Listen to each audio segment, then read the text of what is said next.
Subscribe कीजिए feel the fear channel को और देखिए हर संडे एक डरा देने वाली हॉरर स्टोरी।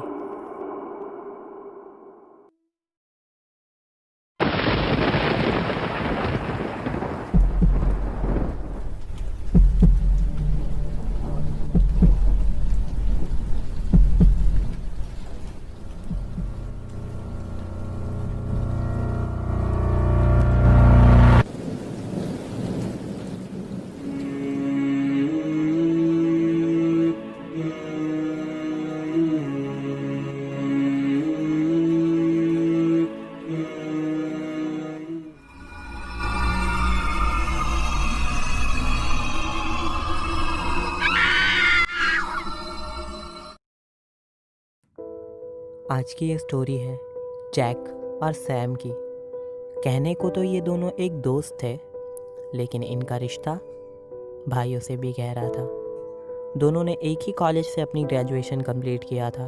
वक्त चाहे अच्छा हो या बुरा, ये एक दूसरे का साथ कभी नहीं छोड़ते थे। दोनों बहुत खुश थे, लेकिन 30 जुलाई 2019 की रात ने इनकी ज़िंदगी ही बदल दिया।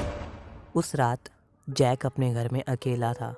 उसके मम्मी पापा अपने किसी करीबी दोस्त की वेडिंग पार्टी में गए हुए थे। रात के 12 बज चुके थे। जैक घर में अकेले बोर हो रहा था। इतनी रात हो गई थी और उसे नींद भी नहीं आ रही थी। जैक के मन में ख्याल आया, क्यों ना कॉल करके सैम को यहाँ बुला लूँ, ऐसे में वो भी बोर नहीं होगा। करीब 20 मिनट के बाद सैम ने जैक के दरवाजे पर दस्तक दिया। उसने दरवाज़ा खोला और सैम को देख के खुश हो गया। जैक ने सैम और अपने लिए कॉफ़ी बनाया। दोनों ने कॉफ़ी पीते पीते बहुत सारी बातें की।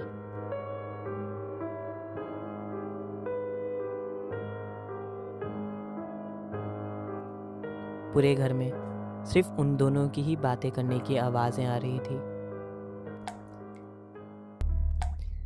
अरे मैंने तो बताया ही नहीं, मेरे पास तुम्हारे लिए कुछ है। क्या है? दिखाओ मुझे। इस बॉक्स में है, तुम अपने हाथों से ओपन करो इसे। पहले बताओ क्या है। बताने से तो ऐसे सरप्राइज चला जाएगा, तुम खुद से ओपन करो ना। अच्छा लाओ दो। किसी नंबर से कॉल आ रहा है, रुको मैं रिसीव करके आता हूँ। ठीक है, मैं तुम्हारा वेट कर रहा हूँ, आके ओपन कर लेना। ठीक है।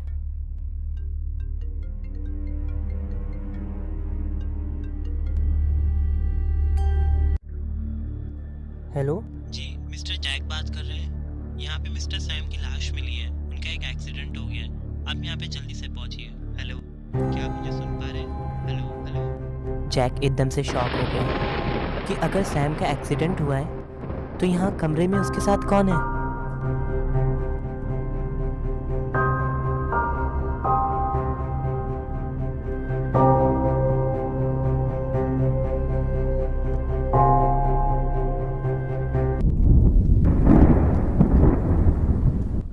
इतनी बारिश में जैक उस लाश को देखने के लिए निकल पड़ा।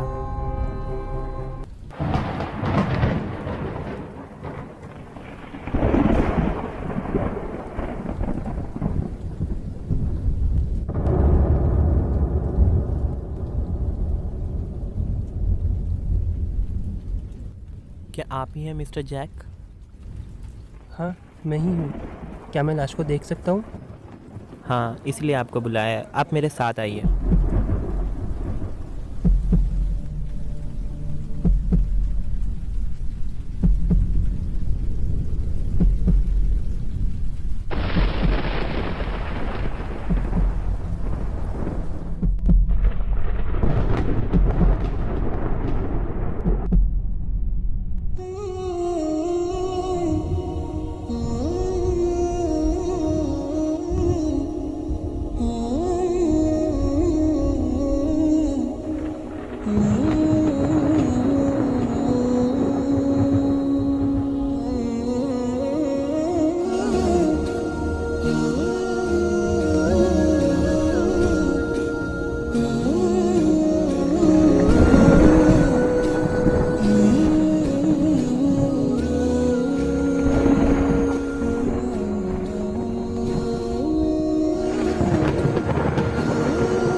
तरफ उसके दोस्त का घर में होना और दूसरी तरफ उसके दोस्त की लाश मिलना एकदम से शॉक कर दिया था जैक को।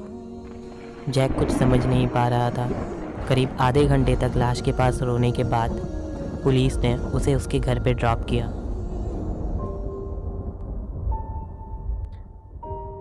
जैक बहुत ही अजीब तरीके की सिचुएशन से गुजर रहा था। जैक को कुछ समझ में नहीं आ रहा था। वो कमरे में चेक करने आया, क्या यहाँ पे सैम अभी भी है? जब वो उस कमरे में आया तो वहाँ पे कोई नहीं था। जैक को लगने लगा ये शायद उसका भ्रम था, लेकिन ये भ्रम भी टूट गया जब जैक ने वहाँ पे वो बॉक्स देखा।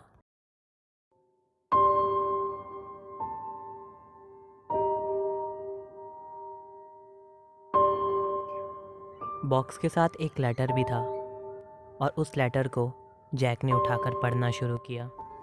जब तुम्हें ये लेटर मिलेगा मैं इस दुनिया से जा चुका हूँगा। ये लेटर भी मैं मरने के बाद लिख रहा हूँ। जब तुमने मुझे कॉल करके बुलाया तो मैं तुम्हारे घर में आ रहा था।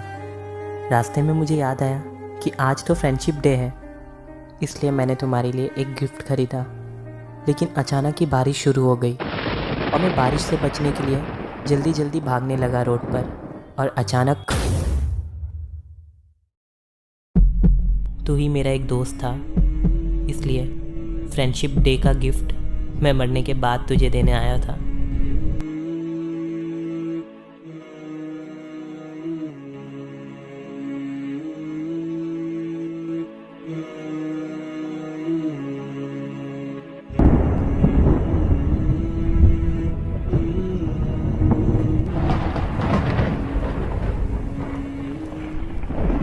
दोस्त को खोने के गम में जैक ने भी ज़िंदगी से हार मान ली।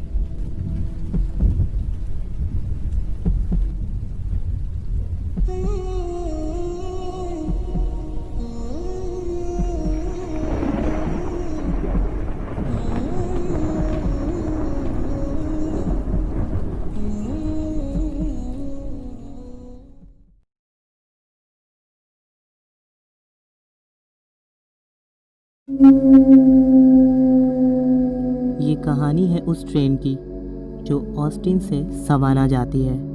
ये उस दिन की लास्ट ट्रेन थी जो कि रात के 3 बजे सवाना जाने वाली थी। इतनी रात में इस ट्रेन में बहुत ही कम पैसेंजर्स होते हैं।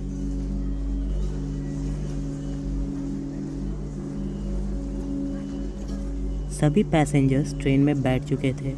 इस ट्रेन में मुश्किल से ही 5-6 पैसेंजर्स होते हैं, इसलिए इसमें सिर्फ एक ही लड़की ड्यूटी के लिए होती है।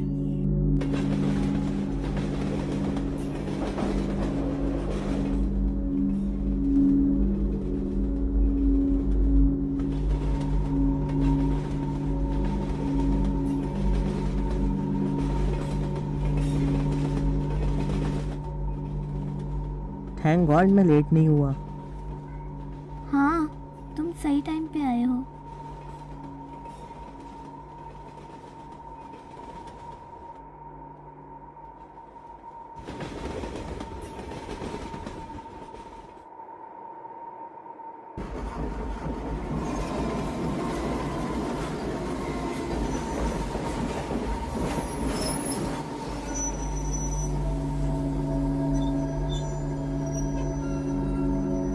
अरे, ये ट्रेन रुक क्यों गई? पता नहीं, शायद ट्रैक खाली नहीं होगा, इस वजह से ट्रेन को यहाँ पे रोकना पड़ा। हाँ, ऐसा ही हो सकता है। रुकावट के लिए खेद है। ट्रैक खाली ना होने के कारण ट्रेन यहाँ पर कुछ समय के लिए रुकेगी।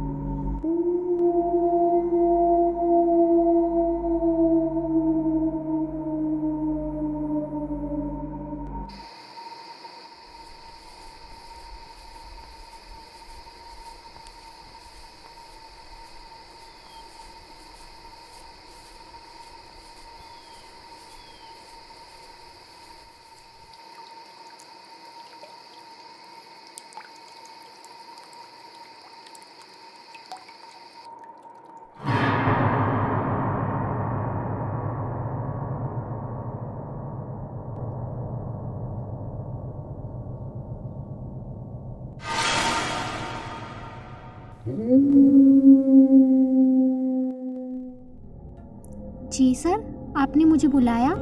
आपने कहा था ट्रेन यहाँ पे कुछ समय के लिए रुकेगी, लेकिन अब तो आधा घंटा हो गया, ट्रेन चली क्यों नहीं? सॉरी सर, मेरा कैप्टन से कांटेक्ट नहीं हो पा रहा है। आप प्लीज़ बैठ जाइए सर। रहने दो, वैसे भी हम पार्टी के लिए लेट हो गए हैं, हम चल के ही चले जाएंगे स्टेशन तक। नो सर, आप ऐसा नहीं कर सकते। ये रूल्स के अगेंस्ट है और ये जंगल खतरों से खाली नहीं है। आई डोंट केयर, हम तो जा रहे हैं, हमें पार्टी के लिए लेट नहीं होना है।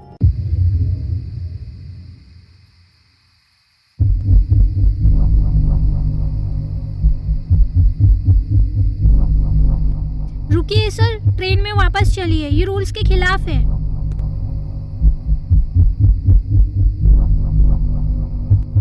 आगे मत जाइए सर।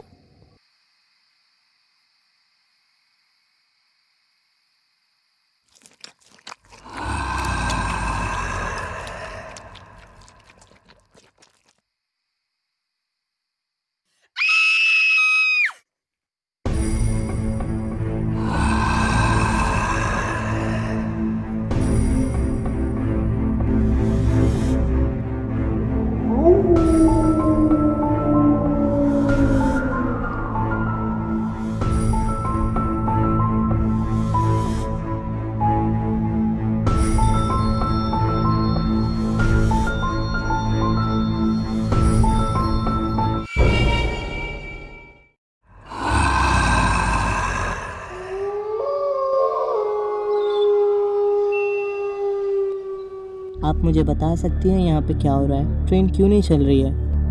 ट्रेन के बाहर उन दो लड़कों और ट्रेन ड्राइवर के साथ जो कुछ भी हुआ, उस लड़की ने जेम्स को सब कुछ बताया और ट्रेन के बाहर जाने से भी मना कर दिया। उसने बताया कि बाहर ट्रेन के दरिंदे हैं।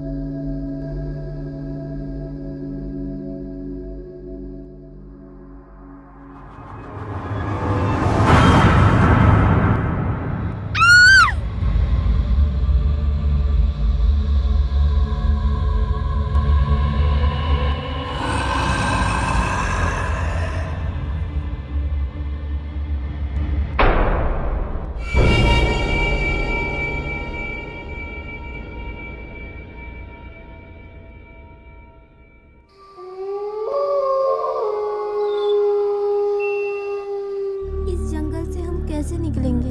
एक रास्ता है, अगर हम इंजन के कैबिन तक पहुंच जाए तो हम बच सकते हैं। कैबिन तक तो पहुँच जाएंगे, बट ट्रेन चलाएगा कौन? कैबिन में इंस्ट्रक्शंस हैं, हम उसे देख के ट्रेन चला सकते हैं। बाहर वो खूंखार दरिंदे हैं, हम इंजन तक पहुंचेंगे कैसे? मेरे पास एक आइडिया है। मैं टाइमर पे सॉन्ग लगा के फ़ोन को दूर फेंक दूंगा और उसकी आवाज़ सुन के वो भेड़िए उस तरफ चले जाएंगे। उस टाइम हम इंजन तक जा सकते हैं।